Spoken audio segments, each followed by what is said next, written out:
'n kind van God is iemand wat duidelik ja gesê het vir die Here en wat met sy lewe of haar lewe nee sê vir die wêreld en die wêreldse dinge. Nou wat dan as die mense in my omgewing of in my huis of by my werk nie duidelik kan sien of kan ervaar dat ek nee gesê het vir die wêreld nie?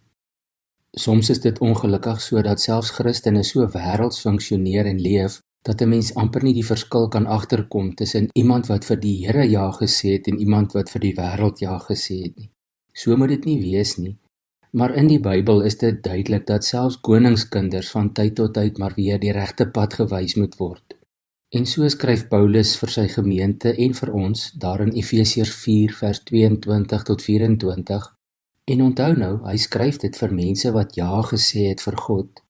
Dan sê hy, hou dan op om te lewe soos julle vroeër gelewe het. Breek met die ou sondige mens in julle wat deur sondige begeertes verteer word.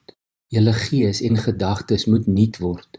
Lewe as nuwe mense wat as die beeld van God geskep is. Lewe volkome volgens die wil van God en wees heilig.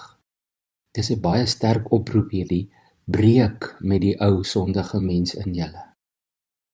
En vir Kolossense skryf hy amper so 'n bietjie meer opbouend in hoofstuk 3 vers 9 en 10. Julle het met die ou sondige mens en sy gewoontes gebreek en julle leef nou die lewe van die nuwe mens wat al hoe meer vernuwe word na die beeld van sy Skepper en tot die volle kennis van God. Vir die een gemeente herinner hy hulle daaraan dat hulle wel gebreek het met hulle ou lewe en vir die ander gemeente moet hy skerp aanspreek en sê, maar breek nou. Die probleem is, wanneer ons so in 'n grys area funksioneer, dan stuur ons 'n dubbele boodskap na die mense rondom ons. En dit doen skade aan ons getuienis as kinders van die Here. En dit doen ook groot skade aan die eer van God.